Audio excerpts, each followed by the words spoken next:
दोस्तों नमस्कार, आप देख रहे हैं सत्य हुंकार में आपके साथ सत्यपाल। आज हम बात करेंगे स्वच्छता की राजनीति की।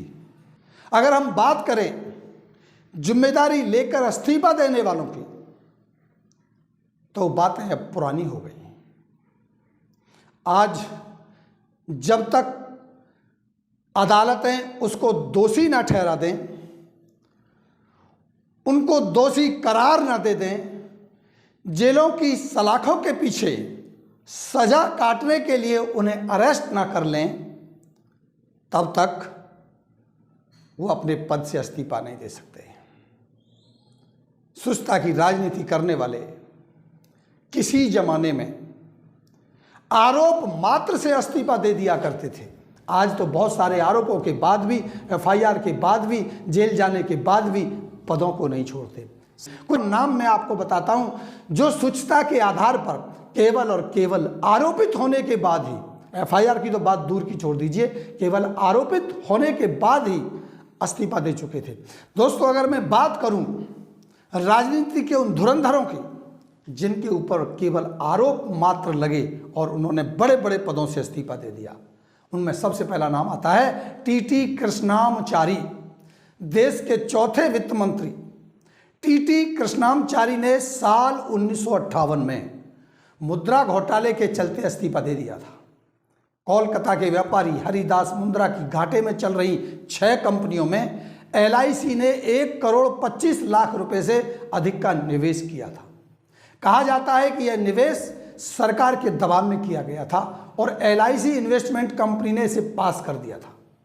टीटी कृष्णामचारी के बजट के बाद इन कर्मचारियों के शेयर्स तेजी से गिरे और इस निवेश में एलआईसी को बड़ा नुकसान हुआ और इसी बात को लेकर के उन्होंने इस्तीफा दे दिया। 1962 के युद्ध में चीन से मिली शिकस्त के बाद तत्कालीन रक्षा मंत्री वीके कृष्ण मेनन ने अपना इस्तीफा तत्कालीन प्रधानमंत्री जवाहरलाल नेहरू को भेज दिया। चूंकि उस वक्त लोगों में मेनन के खिलाफ गुस्सा उफान पर था, इसी के चलते नेहरू ने यह इस्तीफा स्वीकार भी कर लिया था और उन्हें पदमुक्त कर दिया था। 1963 में तत्कालीन खान और ईंधन मंत्री केशव देव मालवीय ने सुप्रीम कोर्ट के जज की जांच के बाद इस्तीफा सौंप दिया था। केवल जांच के बाद सपना सौंप दिया था। जांच में सामने आया था कि मालवीय ने एक प्राइवेट फर्म से चुनावों के लिए फंड जुटाने के लिए वित्तीय मदद मांग ली थी। आप समझ सकते हैं कि स्वच्छता की राजनीति किसे कहते हैं। वो स्वच्छता की राजनीति, वो स्वच्छता की व्यवस्था शायद आज देश से खत्म हो चली है। एक और बड़ा नाम आता है वीपी सिंह का। बोफोर्स घोटाले में तत्कालीन प्रधानमंत्री राजीव गांधी और तत्कालीन रक्षा मंत्री वीपी सिंह के बीच तनातनी इतनी बड़ी थी कि साल 1987 में वीपी सिंह ने न केवल अपने मंत्रालय से इस्तीफा सौंपा, बल्कि लोकसभा और कांग्रेस पार्टी की सदस्यता से भी इस्तीफा दे दिया था। वो लोग जो देश के लिए त्याग किए, बलिदान दिए और अपने बड़े बड़े पदों से इस्तीफा दे दिया।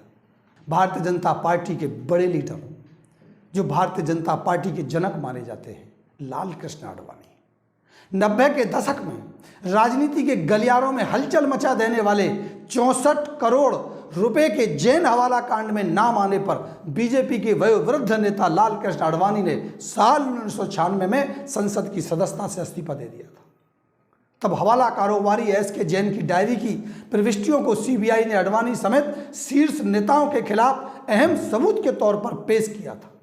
इस केस में क्लीन चिट मिलने के बाद साल 1998 में वह संसद के लिए फिर से निर्वाचित हुए और जबकि उनका नाम में केवल एल लिखा हुआ मिला था, उनकी डायरी में नाम पूरा नहीं छपा था, केवल एल लिखा हुआ था और ये माना गया कि लाल कृष्ण आडवाणी का नाम है और उन्होंने इस्तीफा दे दिया और वो पद पर थे, लोकसभा सांसद थे।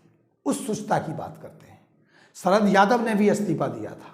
इसमें हवाला कांड में नाम आने के बाद जेडीयू के ही नेता शरद यादव ने नैतिकता के आधार पर संसद की सदस्यता से इस्तीफा दे दिया था।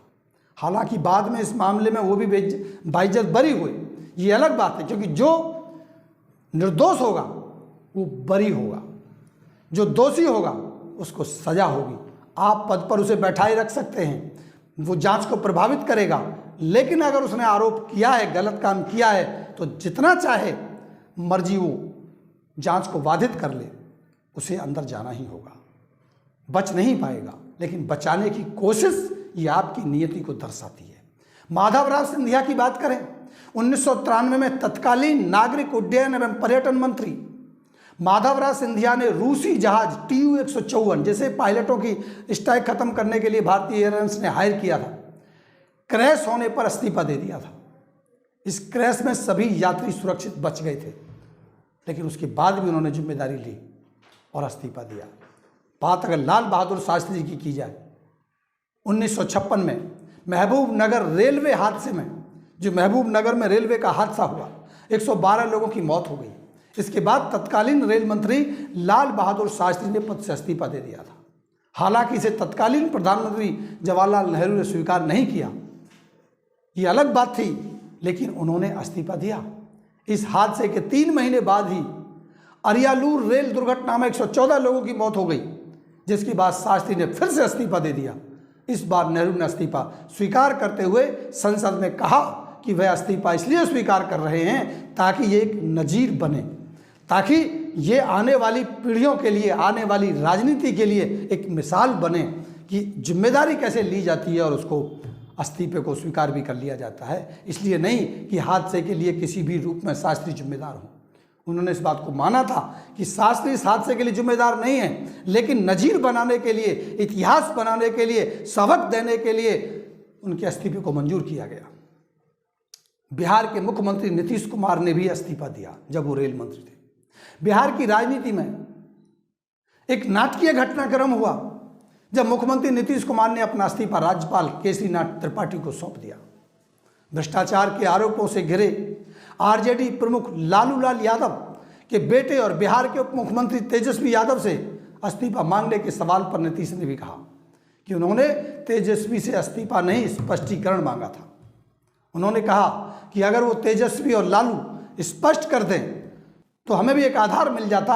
हमें लगा कि उनके पास जवाब नहीं है, ऐसे में हम सरकार चलाने की स्थिति में नहीं है, इसलिए मैंने इस्तीफा दे दिया। राजनीति में सुस्ता की बात करने वाले, भ्रष्टाचार के खिलाफ लड़ाई लड़ने वाले अपनी तो बात छोड़िए, अगर अपने अधिकारियों को इस कदर बचाएंगे, इस गंभीर धाराओं में FIR दर्ज होने के बाद भी उन्हें पद पे बनाए रखा जाएगा और वो जांच को प्रभावित करेंगे, वो अपने अधिकारियों पर गलत तरीके से निर्णय लेंगे, भ्रष्टाचारियों को बहाल किया जाएगा और जो सही अधिकारी हैं, जो ईमानदार अधिकारी, उनके खिलाफ कार्रवाई की जाएगी। मैं अपील करता हूं हरियाणा की सरकार से, मनोहर लाल खट्टर जी से, कि अगर आप वाकई भ्रष्टाचार के खिलाफ कड़ी कार्रवाई करने में विश्वास रखते हैं, अगर आप वाकई भ्रष्टाचार के खिलाफ काम करने में विश्वास रखते हैं, अगर आप वाकई आपकी सरकार भ्रष्टाचार के खिलाफ काम करती है, तो तत्काल प्रभाव से ऐसे अधिकारी को हटाइए, सस्पेंड कीजिए और एक निष्पक्ष जांच होने दीजिए। अगर निष्पक्ष जांच होती है और वो दोषी पाई जाती हैं तो सजा होगी, और अगर वो निर्दोष होंगी तो बच जाएंगी। दोबारा उनको और बड़े पद से आप नवाज सकते हैं। इसके बाद मैं कुछ और लोगों से आपकी बात कराता हूं, कुछ और लोगों के रिव्यू आपको अंत में सुनाता हूं। अभी लेता हूं इजाज़त। नमस्कार।